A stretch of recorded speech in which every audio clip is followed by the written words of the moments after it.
Washington Commander fans wanted a home run in the offseason, and they were treated to Carson Wentz. Yay! Yeah. You wish they would have waited just a little bit. Yeah, I feel like they look at the compensation they gave up for Carson Wentz like, well, shit.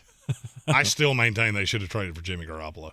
They would have been so much happier. I agree. And I don't think it would have cost you any more. I mean, this division sucks. The Giants are awful. I don't think Philadelphia's all that good, but they're about to get a tremendous infusion of talent, and the Cowboys took a step back. This division's still winnable. If I'm Washington, the biggest thing I have to do, and I think you do this through veterans, not rookies, I'm going to need a linebacker that will tie that linebacking core together, that can call my plays, and there are several of those guys out there. I just don't think you're going to find one in this draft. Nakobe Dean has been pushed down. Now he's a back end of the first round kind of guy. And Devin Lloyd, I just don't know exactly how much I like the fit with him and Jamin Davis playing next to each other. Mm-hmm. After they gave up the draft capital, though, to get Carson Wentz into the building, some people still want him to take a quarterback at number 11. No, they're not going to take a quarterback. But they could help the quarterback they just traded for. With the 11th pick overall in the 2022 NFL Draft, the Washington Commanders could select Garrett Wilson, the wide receiver out of Ohio State. I think this gives them the best chance to win this division. This is the player that's on the board right now that I think helps you the most. And I'm not saying wide receiver is their biggest need, because I don't think it is. But if you want to make this trade make more sense, you're going to have to give a 2. If you get even 70% of what you expected to get out of Curtis Samuel in the slot, you have McLaurin, Garrett Wilson, Logan Thomas playing tight end, and I think they're going to focus more on Antonio Gibson. I like where this offensive line is sitting. You're going to have to give Carson Wentz weapons, and Garrett Wilson is the best deep ball receiver in this draft. Great route runner. He's a little thin, but other than that, I don't have a whole lot of knocks. Mm-hmm. I mean, a lot of his best plays came on broken plays, which that does make me a little nervous, but he's such a tactician running routes. This is a perfect compliment to me to Terry McLaurin. If you can get you don't have to get the defense back to where it was 2 years ago. You have to get it back to 80% of that. Mm-hmm. With that offense, you have given yourself a very good chance to win this division. Second pick for the Washington Commanders comes up at number 47 overall in the second round. You got him taking Dylan Parham, interior offensive lineman from Memphis. I absolutely love this kid. I love this kid. And I can't tell you exactly where he would play off the jump, but he's going to play somewhere. And he's such a – there's so much raw in him. He was taking snaps at center at the Senior Bowl. And there are a lot of people think he's going to go higher than this. Played a ton of snaps in college. I just think he's a day one starter. What position it's going to be, I couldn't tell you. I would start him at center personally. Is he the replacement to Brandon Scherff is the question I was It's entirely possible. That's entirely possible. That's where you start him. It's just a question of who are you more comfortable with. Of the members of your offensive line as it sits right now, are you more comfortable with Wes Schweitzer or I can't remember the center's name. Roulier? Roulier? What the fuck it is? Yeah. I don't know much about the kid. He played less than 500 snaps last year. Yeah, but he was pretty good when he played. I mean, they did sign Tyler Larson, who was with Ron Rivera in Carolina. They also signed Andrew Norwell, who's going to be the left guard, yes. And I think he fits in this system much better. Mm-hmm. This team's going to run drastically more, but I think you need a young guy. I mean, I'm looking at the line. Basically, the only really young guy you have is Sam Cosmi. And I'm one of those that with the line, I want to be adding a good starter every 2 years, 3 at most, just to keep things moving. And Dylan Parham is one of my favorite players in this draft. In the fourth round, they've got the 113th pick overall. Here comes the quarterback. Out of Nevada, Carson Strong. This is a kid that you're going to have to take the long play with. He has a remarkably good arm. I think in a foot race, he'd probably lose to me. He ran a 4.8, and that dumbfounded me because he does not play that fast. Mm-hmm. Gimmicky offense, But if you're willing to play the long game with him, I've been higher on Carson Strong the entire time. Now he's been pushed down to such a point that you get him here at 113. I mean, this is one of the first picks of day 3. And I do project him as being an eventual starter in the NFL. You just, about the time Carson Wentz has worn out his welcome, that's about when Carson Strong will be ready. Yeah. I just realized they have the same first name.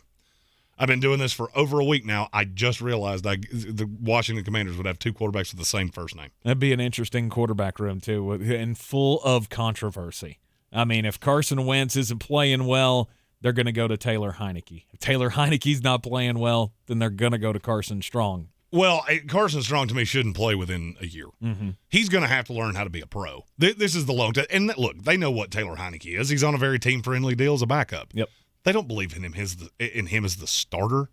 There's no future there. No, they know that. That's why in the offseason they exhausted every avenue, and they were open about doing so. And I mean, they even called on Andrew Luck. Which is insane. Oh, actually, that's not. That makes a ton of sense. I just don't know why you think he would play for you instead of, that team that traded for Matt Ryan that he used to play for. But I just look at Carson Strong. I look at this and go, you need to add the young arm.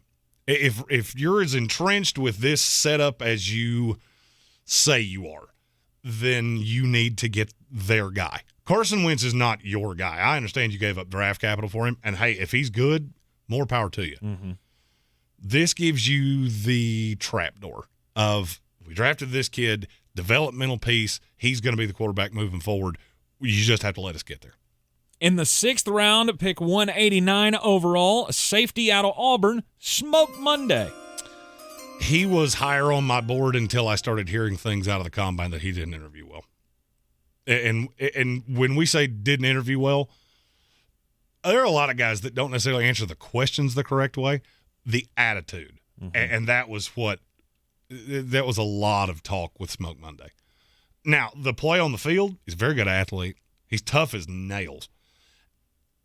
And I think he can play in this league. Worst case scenario, he's a special teams contributor. He works really hard. He's a little tall. He may end up playing linebacker in this league. It wouldn't shock me in the least. If a team looked at him and said, you know what, we're going to bulk you up. He's 200 pounds now. We're going to get you to 225 with the intention of you being a linebacker long-term because he's a good hitter, good in coverage. He's good in coverage for a safety. He would be a great coverage linebacker if you could teach him the intricacies of the position. Right. And I think that's that could very well be what they plan on doing in Washington because he is the hitter. This is just I love the tape on him, but I now have personality red flags that I didn't have before. 2 picks in the 7th round for the Washington Commanders here in the post-free agency 7-round mock draft from the Sportsocracy.com.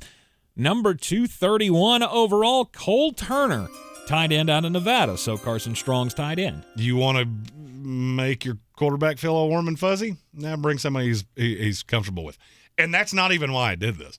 I did this because this is a long-term play at tight end.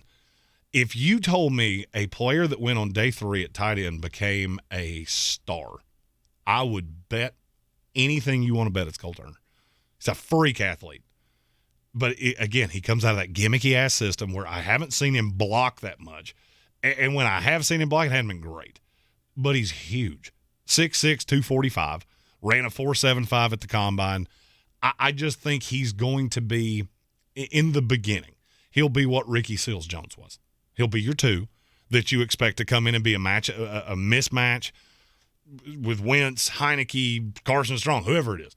This is a second tight end weapon where you can run some 12 alignments and pick on secondaries. You're going to have to scheme Cole Turner open in the beginning. But look, you made Logan Thomas a thing. He wasn't really a thing before you made him a thing. Mm-hmm. I think they could do the same thing with Cole Turner. He projects as a solid starting tight end in the NFL to me. At number 241 overall, Myron Cunningham, offensive tackle out of Arkansas. There's good on him. 6'6", 320, ran a little slow.